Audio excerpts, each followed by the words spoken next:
All right, welcome back to Patriot to the Core podcast. I'm Thad Forster, and I've got with me today for episode number 90, Mr. Troy By out of Madison, Alabama. Troy, thanks for joining me. Man, it's a pleasure to be here, Thad, and happy to hear I'm episode 90. That's awesome. It's hard to believe. And so for those of you, I guess for all the listeners, if you enjoy what you hear today or what you have heard in any of the 89 previous episodes, please go and rate the podcast on Spotify or Apple Podcast. And I'm not sure, does Google Podcast allow ratings too? Troy, do you know? I don't know. It's a great question. I don't think it does yet, but I don't go and look at all those. But I do know the ratings are important. And Apple Podcast and Spotify, aren't they, Troy, the big dogs? Yeah, I agree. There's a lot of them out there, but I think Spotify, Apple, maybe Google at third place as far as what's most popular. So please go and rate the podcast and Patriots to the Core. You can just go ahead and just go all the way to the right, 5 stars. It's that easy. And then preferably a review as well. So I mention that every once in a while on my episodes. I don't try to beat you over the head with it. And after you hear Troy today, I think you'll want to go hear his podcast and rate his as well, called Our Town Podcast. So, Troy, how's your day been?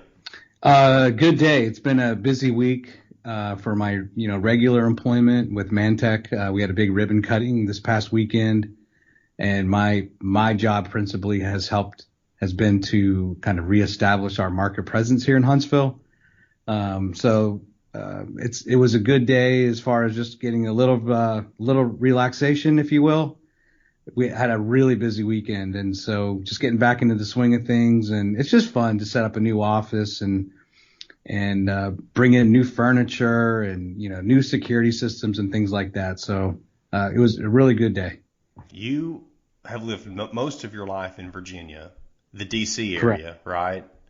Yes. And tell me about how you got into, in your profession, how you got into it, why you wanted to get into the defense industry or industry supporting that area, and then why you said last year, basically, I'm moving to Huntsville. I was one of those, I worked my way through college, and it was in the late 90s, and so I figured that I wanted to get into something computer related. That it seems weird to say that now, and I can't believe it's been 25 years plus. And so that was kind of the first step. I wanted to do something in IT and computer related, and I wasn't really sure what that meant. And then I was working for a consulting company, and on day one or day two, they had a nice orientation program. The vice president that managed the intelligence community business came in and gave a briefing, if you will, on the different customers that they supported in that business unit, and just gave an overview of kind of what it was like to support the intelligence community. And this was prior to 9/11, but just barely. It was only, I would think, maybe 4 or 5 months before 9/11, and it just resonated with me. I felt like what I was doing was interesting. I was working for like General Services Administration, State Department. But when I heard this guy kind of brief on, working for a lot of those 3-letter agencies, and then even related to the defense side, I wanted to figure out how I could be a part of that. So then 9/11 happened, and I ran into that guy in the hallway I think on the way to the restroom. And I asked, how do I get a clearance? And the government was pouring tons of money into clearing people. And so it was kind of right place at the right time. I got my full scope, top secret SCI full scope poly within 3 months. And were you so still I didn't in really, college?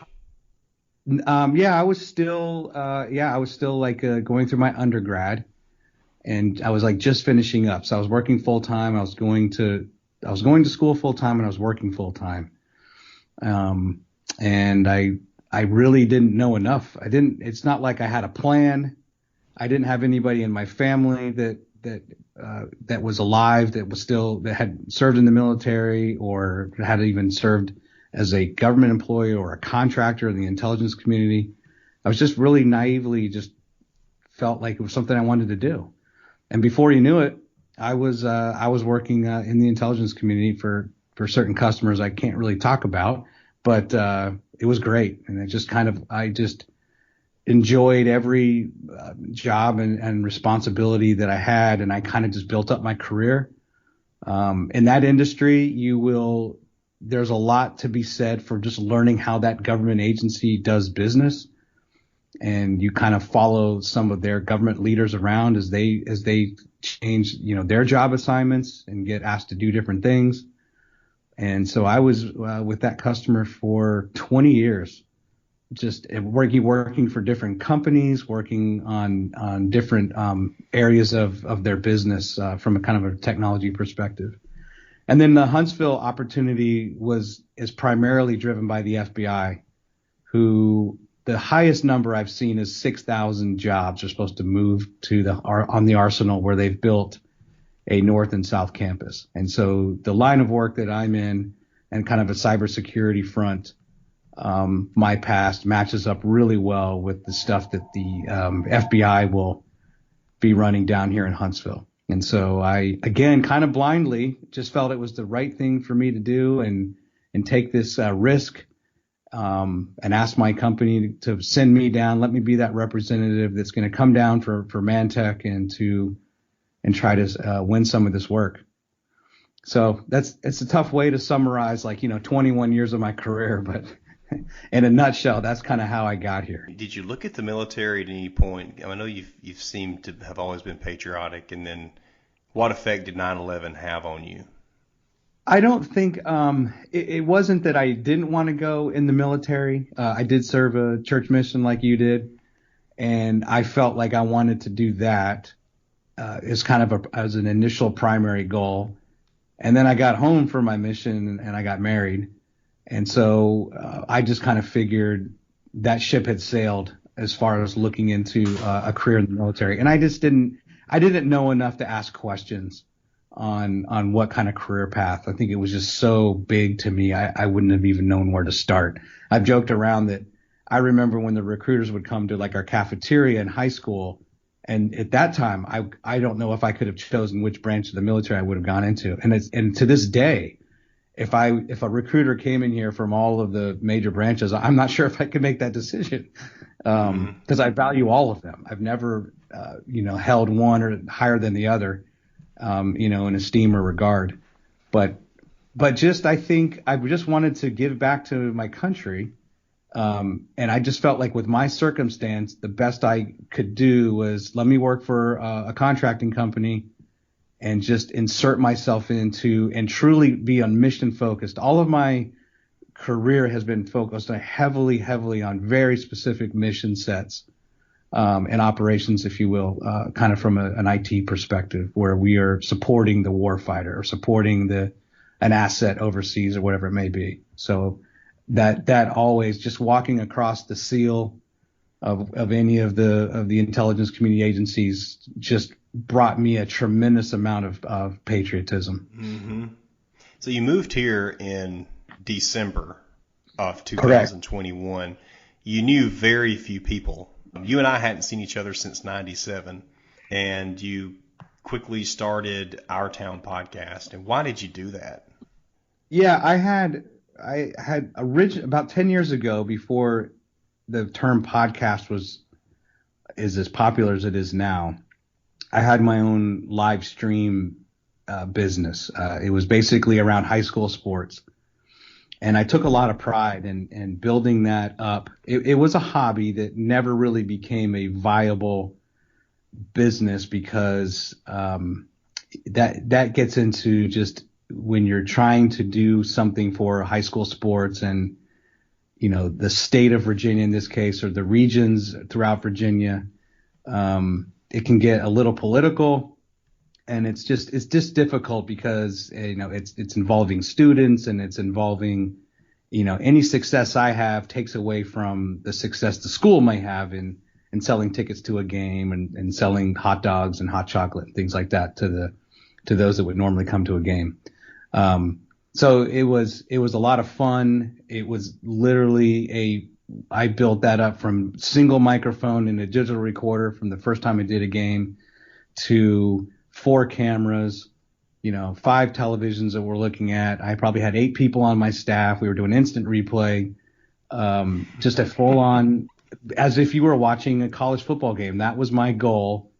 My goal was, if you were sitting like in a sports bar, like you would today, and there's 70 TVs, and if they showed like my high school football game, I wanted it to be as professionally produced as possible, so that, people would be like, wow, I can't believe I'm watching a high school game that's just produced by a dad, right? A dad of kids who go to that high school. Yeah, with 4 kids and a full-time job, right? Yeah, and so it was very labor intensive. And so anyway, and I did some coaches shows, which you would just consider a podcast, right? My thing was, I liked live. I like to put myself under stress and pressure, and I like to prove that I can do something. And so my thing back then, 10 years ago, 12 years ago, was live sports, just live production. And then, so then I would also do coaches shows that I would record and post those as an audio version, in anticipation of a game, to do research on and get, information from the coach that I would then use in the play-by-play broadcast. So, and then I sold that in 2016. And so here we are 6, 7 years later, and I've just had this itch. I wanted to get back into, I just enjoy media production, just like you have a podcast and you're at episode 90. I enjoy building up a little company or a concept and trying to, get it to getting some traction and figure out the market. And so that coincided with just me, for once, the first time in my life, also kind of having to start over professionally.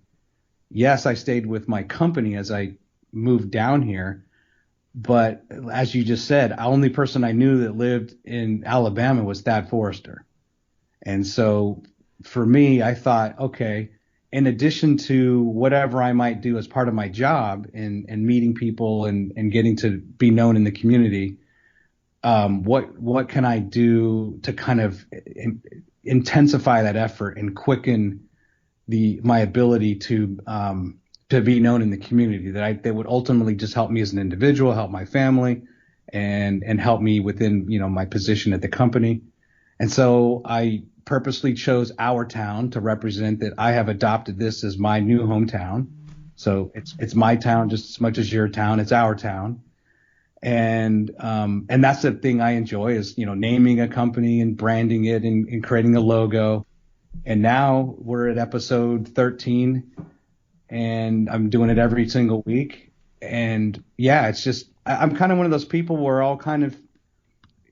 look for a win-win-win in many different situations. And so for me, it's being able to renew my interest. And I built a studio in my house, and I had to rebuy all of the equipment that I probably would have used before. Plus I'm using lights, and that's interesting to me. I enjoy the challenge of building a set. And now podcasting is so easy. It's just so easy to, there's so many different ways, right? The way we're doing it right now, and there's probably 10 to 12 different ways that you could go about producing a podcast, and ultimately for free, right? So it's just kind of your time and your effort. So that was nice to have the barriers of entry and the of startup that have been completely removed, that allow you to be have a lot more freedom, right, in exploring something like creating a podcast.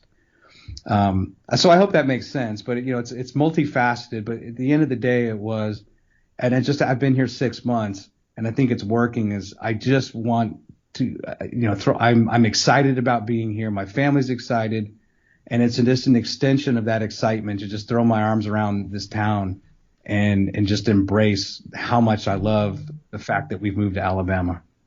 What's been like one of the most rewarding experiences you've had related to the podcast, and one of the negative one with a guest or the experience? I think I've mentioned this to just about every guest, but I think genuinely, and you included, every guest I've had on the program is happy in their current situation in life. They love their job, and they're full of joy. I didn't necessarily see that when I was in the D.C. area.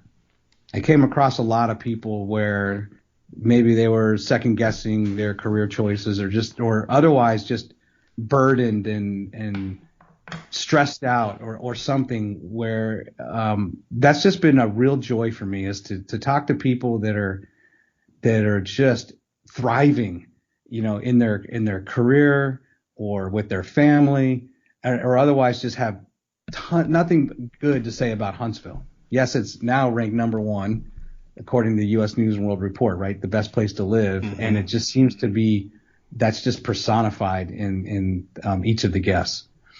And I don't know for a negative, and everyone has been, I think, genuinely excited to kind of show up and to be interviewed. And, it's always interesting because I'm meeting them for the first time.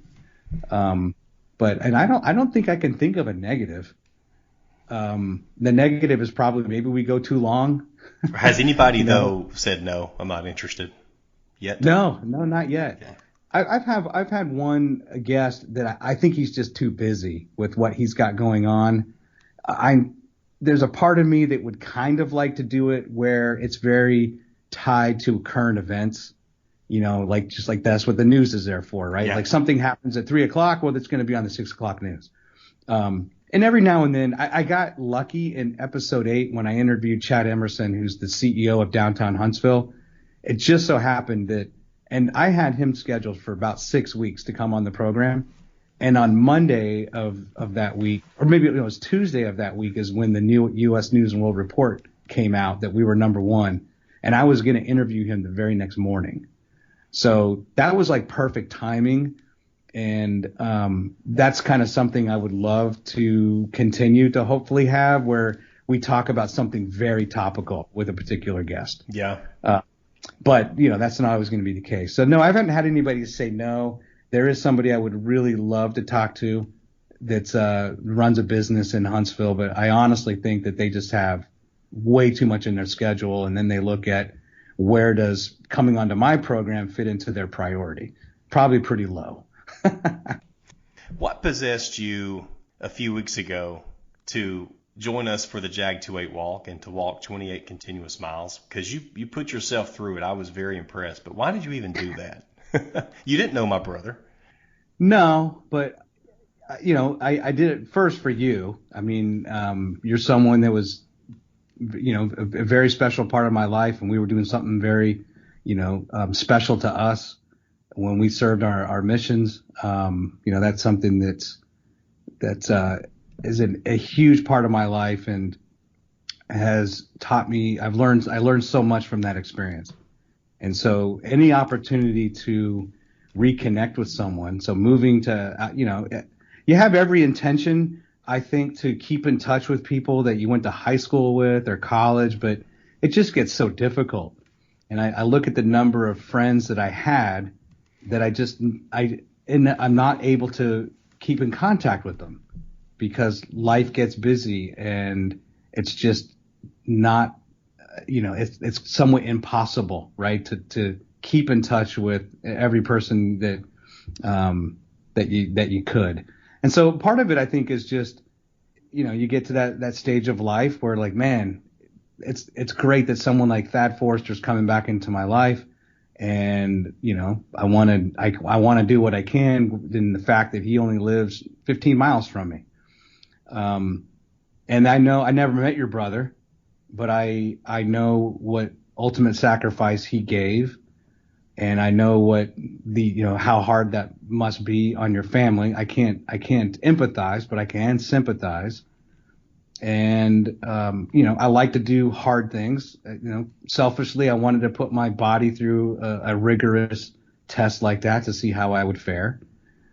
And, kind of checked all those boxes. But really, it's just respect for the Forrester family and what can even though I didn't know Mark and I haven't seen you in a long time, and you sometimes feel bad when you find out about something years after it happened.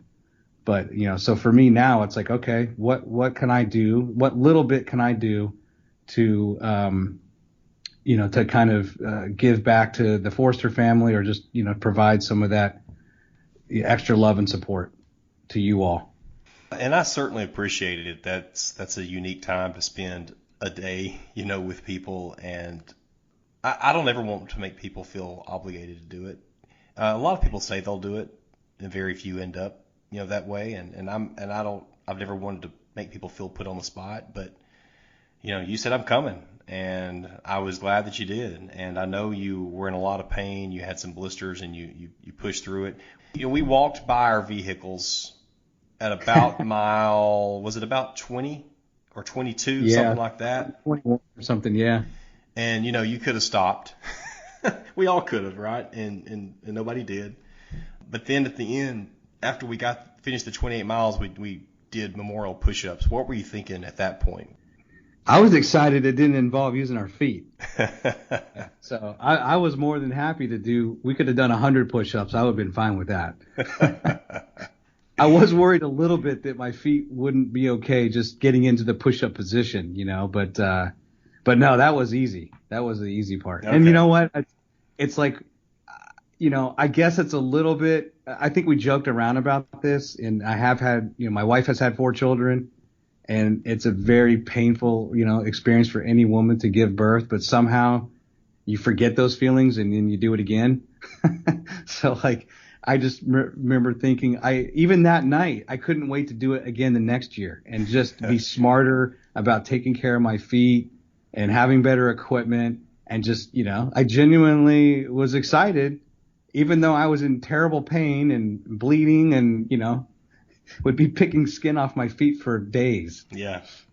Growing up for you, I know your dad had a serious injury, and your mom did too, sometime shortly thereafter. I mean, what was your life like growing up in your family? Because I'm just curious how you got to where you are today. Yeah, So I never was close to my dad. They divorced shortly after I was born. I'll try to be very succinct in explaining this. I'm the youngest of my dad's 3 kids. They got divorced, and then they both were remarried. My dad had another child with his second wife, and then my mom had 3 more children with her second husband. And when I was 6, we got a phone call that my father had been in a motorcycle accident, like a dirt bike accident in the mountains of Utah. He was a coal miner, really good mechanic, but just kind of a poor, didn't make a lot of money, but just very generous with his time and happy-go-lucky guy, and went on like a church camp out, and they went riding dirt bikes, and he got thrown from his bike, and his head injury was significant, but what was even more significant was that it took a long time for medical help to get there, 45 minutes to an hour, and so he lost a lot of oxygen to his brain, and but it wasn't that I was not upset. I was only 6, and I had never really lived with him and known him. So it didn't necessarily impact me too much. But then the following year, so at this point, now we're in the summer of 1983, my youngest sister was only 10 days old, and we got on a plane. We lived in Utah, and we flew out to Virginia to visit my mom's parents. And I think we were only there for about 3 days. And my mom, my stepdad, my older brother, and my older sister went down to Monticello, the home of Thomas Jefferson, and were touring the grounds there. And a tree limb fell and hit my mom on the head. And that is just so bizarre. Yeah. And the fortunate thing for her was that you're right next to the University of Virginia Hospital. So she was in surgery within, seconds. She's touring, and there's people all around, of course, and this thing happens, and she was surrounded by first aid and other care and off into surgery. So they basically have the same injury. So again, I'm 7 years old. There was a circumstance with my stepfather where my grandfather removed him, from the home, and ultimately they got divorced. But my mom was in a coma for a long time, probably 11 weeks or so. And so 6 kids were now living with my grandparents in Virginia. So I was one that just clung to my grandparents. I loved them. I loved being around them. But it's very interesting where each of the kids has, we've all been affected by it, where, in the absence of, and really my younger siblings got the raw deal because they don't have any memory really of being raised by their mother or their father. I at least had 3 years where I got to know my mom the way she was before her accident. And I got to live, with my stepfather and my brother and sister in Utah, and we loved it. We had a great time as kids. This was a time where you just ride your bike forever, and, you could be outdoors and just kind of check in, here and there. But we had a really great time, but it was very different after that. None of us, we were never able to all live together again, because my mom, after about 3 years of intense therapy and rehab and all that stuff, my grandparents felt it would be important for her to have a house and at least feel like she was making progress and could live on her own. But she was never going to be able to live independently. There was always a heavy reliance on aunts and uncles and grandma and grandpa to kind of just check in and help her pay her bills or whatever it may be, house repairs. But me and one of my younger brothers actually moved with her to a town about 20 miles west of McLean. It's in Herndon, which is basically where Dulles Airport is, if anyone's ever flown into Virginia.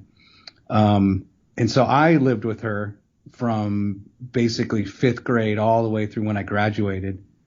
But many of my siblings stayed in McLean with my grandparents. I had a brother that moved out and lived with a friend. So it was very, from a family perspective, we're just not that close because we really don't know each other, and we never really spent a lot of time together as siblings. Mm-hmm. And I was the man of the house, if you will, for helping my mom in Herndon, and I had my younger brother there. And my mom didn't know how to cook, so we ate, every meal we had was fast food, or it was from something she could put in the microwave. Did she know how to cook before? I mean, was this an injury issue?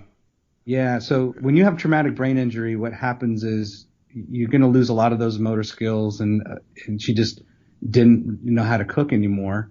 And you lose dexterity, and you lose the ability to do lots of fine motor skills. And you also lose, you're going to have perfect memory up until a point in your life. So she has perfect memory until 1968. She has no memory from 1968 to 1983. Gone, delete. And then everything from 1983 to present is just short term. Some things are very short term.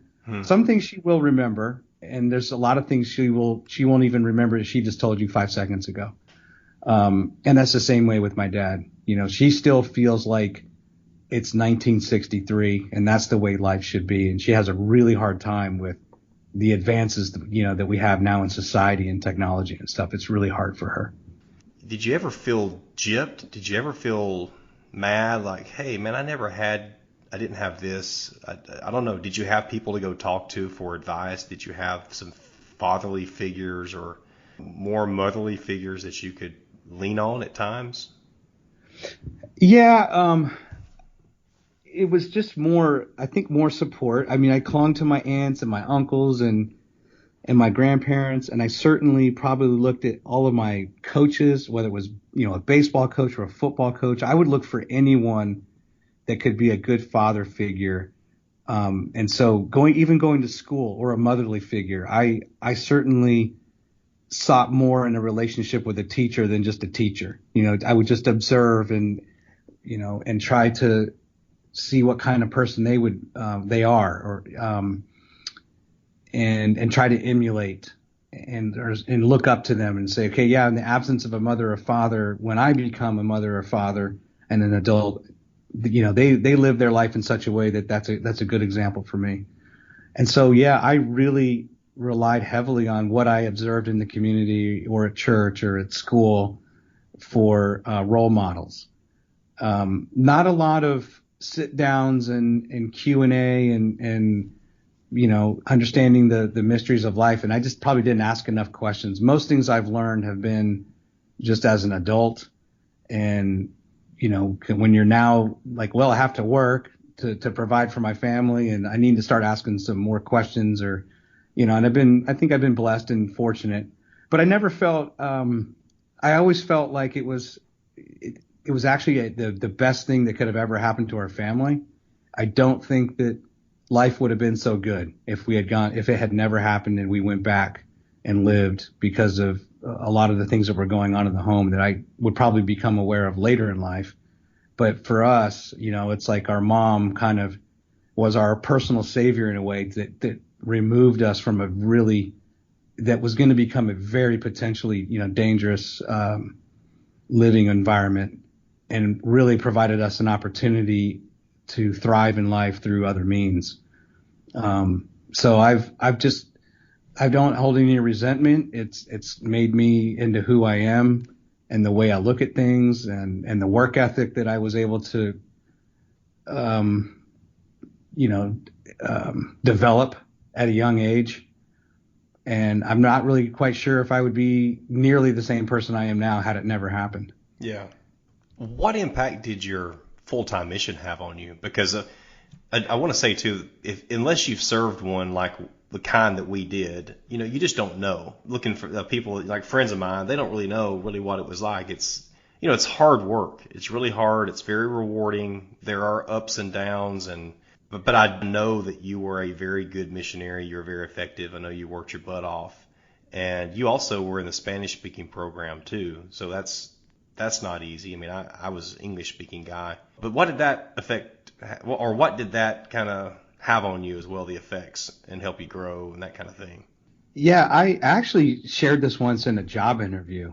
It gave me a glimpse of the talents and skills that I had, that it would probably take several years before I could really show them, like, within an employment, like as a manager, for example, right? It takes a while when you start out in your career to ultimately become a team leader or a manager of people and things like that. So a mission, in addition to just the kind of ecclesiastical side and the things that we would do from a religious perspective with people we encountered, there was all the benefit to just what it was doing to you as an individual. And I felt like it gave me a glimpse at that I would be a good teacher, that I could I could be a good speaker in public speaking. I could be a good leader.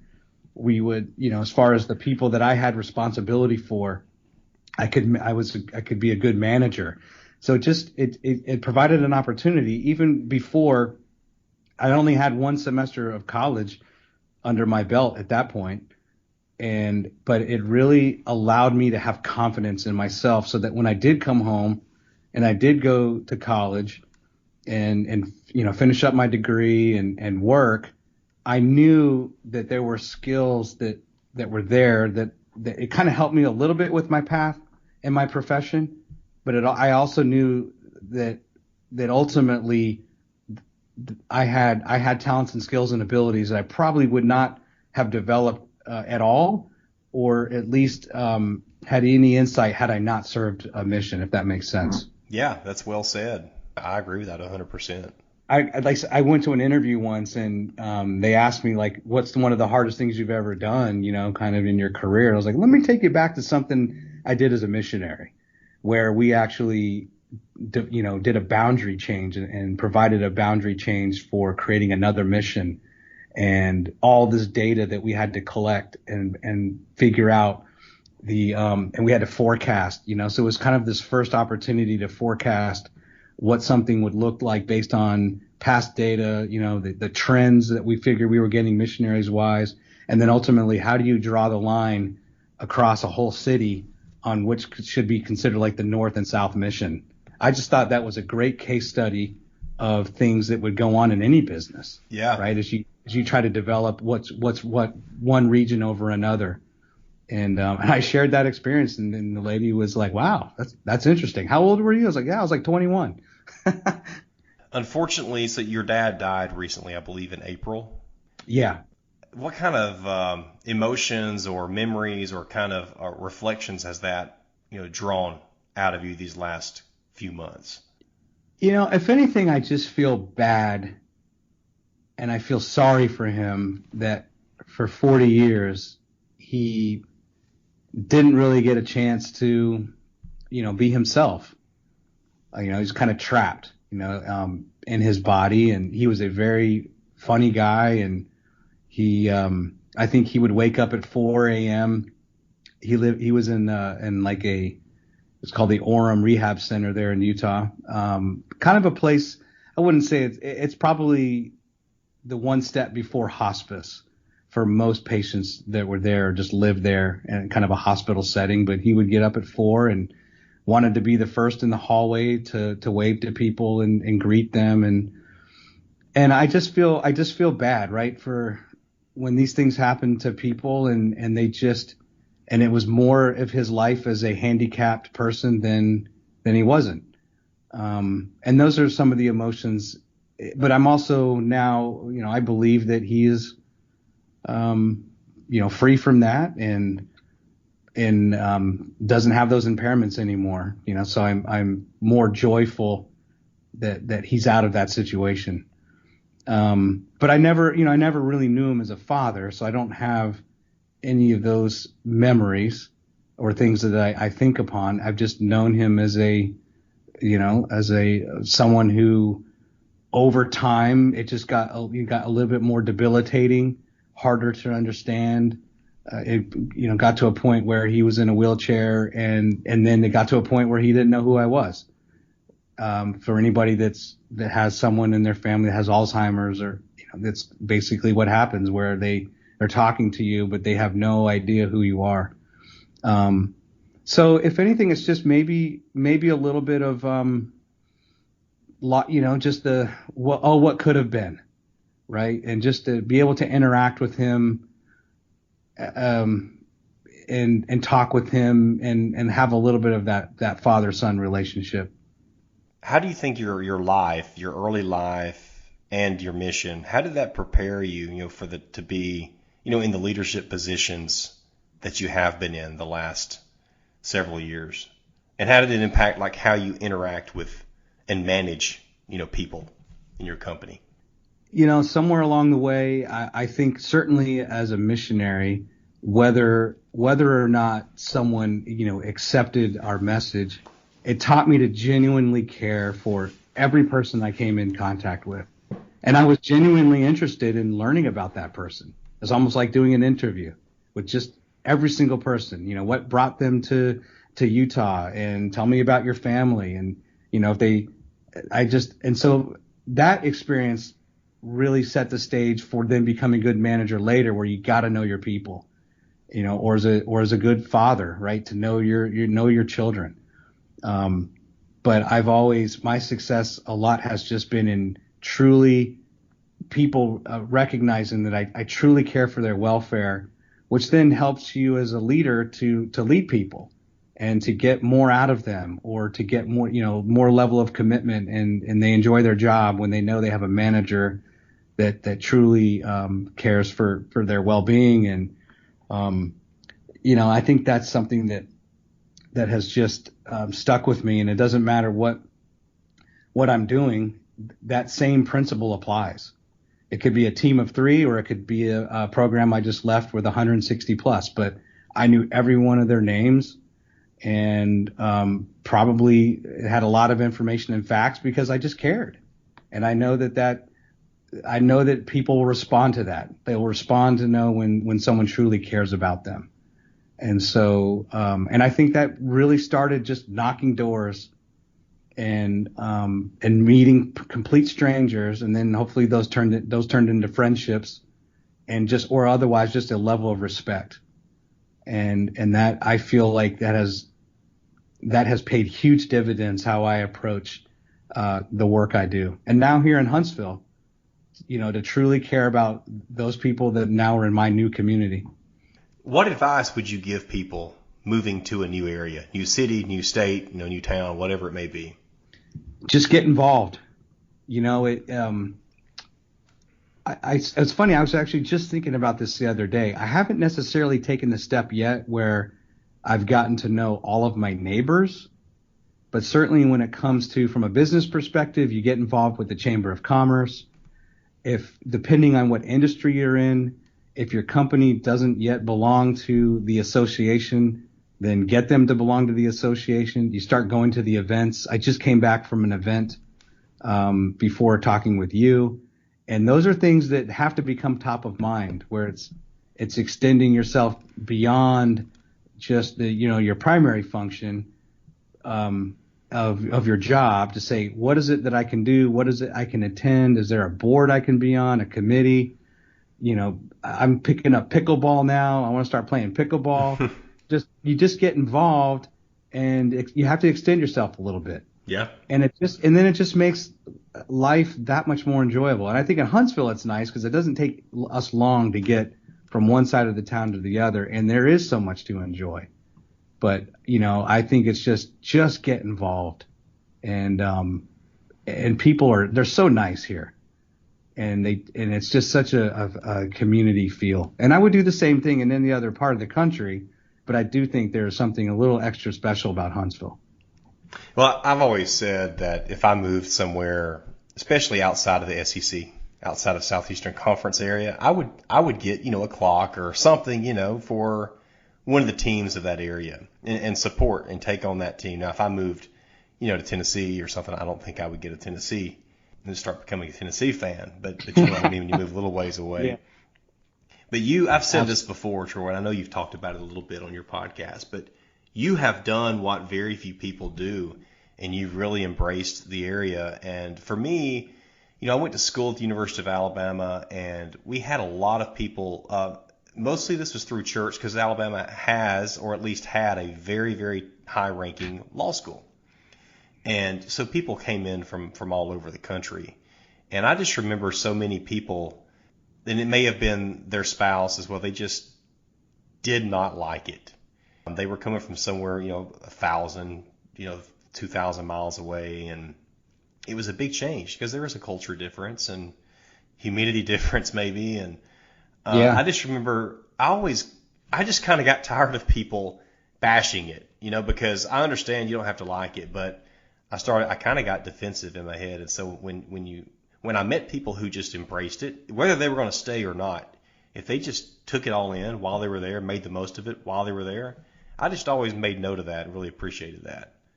Yeah, I agree. There's, the fact is, we can all have pride in where we come from, but the reality is the whole world can't live in someone's awesome city.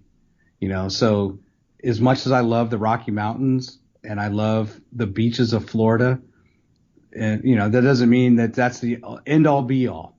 And sometimes that's that attitude that prevails with people. Mm-hmm. And I always hated it when someone from the West Coast came out and would make fun of the mountains in the East. And it's like, well, but here's the thing. I can still ride my snowboard better in your mountains than you can. So, the good thing about the East, they may be smaller, but you're going to learn how to be a better snowboarder or skier because we have some ice. We deal with much more difficult conditions.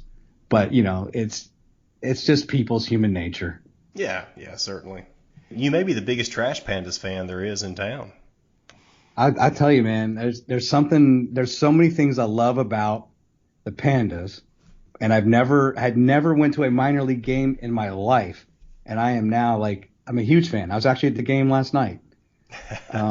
It's just because I love sports, but it's just like the amphitheater that opened up. We like live entertainment, we like live music, we like live sports, and when you have that 8 minutes from your house, it's kind of hard to turn that down, and it's not, it's pretty cheap. Yeah. And it's a good time, and they, at the good quality baseball. They're only a phone call away from the majors. That's right. These are professional athletes. There's just not enough, roster spots in the majors. Otherwise, most of them could be on the major league roster. All right, so before we wrap it up, Troy, what else do you want to cover? What have we missed that you wanted to talk about? Oh man, I think we've covered a lot of ground. Folks, look up Our Town Podcast. I'll have a link in the show notes, but I encourage you to subscribe and download every episode. Listen to them as they come out. You can watch his, whereas you can't really watch mine. You can only listen, but Troy has audio and video available. I wanted to ask you just a few questions, Troy, in closing. Sure. So, banana pudding, hot or cold? Yes. Oh, I love it. Hot or cold? Oh, I like it. Let's see. Probably cold. Have you ever had it hot? I don't think I ever had it hot. Probably not. Is that an Alabama thing? I don't think so. It's an option. I don't think it's not as popular. It may be a very even a real old or maybe even like super rural area hot banana pudding. But I mean, I'm a cold guy too, but I have had hot, and it can be very good as well. I think I was at Brewster's the other day, and one of their flavors was Southern banana pudding, like ice cream. Like, oh my goodness. What about ma'am and sir? Was that where you're from? I realized that growing up, I thought Virginia was the South, and maybe parts of it is, but I know It's south. What's It's that? south of the Dixon line. It It's is. south. It is. That's right. Of course, the D.C. area is a whole different world. But is sir and ma'am, is that in where you're from? Is that considered disrespectful, or is it respectful, or is it just not even used? Oh, definitely respectful, but not used as much as I would say you get to North Carolina, South Carolina, Georgia, Florida, misses the true South, if you will. Virginia is kind of maybe they forget they're in the South. I think they do. It's definitely respectful. It's not like it's not. I say it a lot, sir, ma'am, just to be, but certainly not as common. I think you get down in Alabama and Georgia, and it's that those kids have been raised to say sir or ma'am. What are some foods that you've had here that are unique that you really loved, and also that maybe you just did not like at all? Well, there's nothing I don't like. I don't think I've come across anything I don't like. One thing that we do like is fried green tomatoes, and that's something we've carried down from Virginia. So we're on this quest. Anytime we go to a restaurant and it's on the menu, we're going to order it as an appetizer. Okay. And it is interesting how that varies. I love the fact that there's more pimento cheese, and it's big in the South. I don't know if I've come across anything that I've not ever had, and I certainly haven't come across anything I don't like. And I just haven't been here long enough, Thad, to build up enough of an arsenal of experiences. Yeah, and I'm not good enough yet to show you all these different places because I'm still new enough to the area where I don't know all the good local foods. Yeah, but I have started experimenting to create my own Alabama white sauce. Yeah. Which I love and will put on anything, but I'm still trying to get the amount of vinegar right and that type of thing. Yeah, well, I'd like to try that. I love white sauce. Are you a biscuits and gravy man? Yes, my wife actually excels at biscuits and gravy. Okay. All right, yes, good. From scratch. Like she'll make her own, gravy and all that. Growing up, I didn't realize that you could make all these things from scratch because everything came from a box. And she makes gravy. I'm like, you can make gravy or you can make syrup? Like, whoa, this is amazing. I thought literally that just was something you buy. All right, Troy. Well, thanks for joining us tonight on Patriot at the Core. And anything in closing? I may not be your typical guest, but as far as ties to the military, but our company just gave $15,000 to still serving veterans. Over 50% of our 12,000 employees are veterans. And so there's definitely a special place in my heart for those who have served. My grandpa served in World War II. And, I have a lot of pride in that. I've never really got to hear his stories, but, I thank you for doing your podcast and being able to honor your brother's life and memory of him. And it's been nice to get to know those friends and family, and their experiences they had with Mark. So keep it up, Dad. Yeah, appreciate it. And I hope you can join us next year again for the walk. We'll be back in Haleville like we usually are. and we should have a good group and even have more people that served with Mark and other military as well, and then some of those faithful folks that always come out. So I hope you can join us. I'll be there. All right. Thanks, Troy.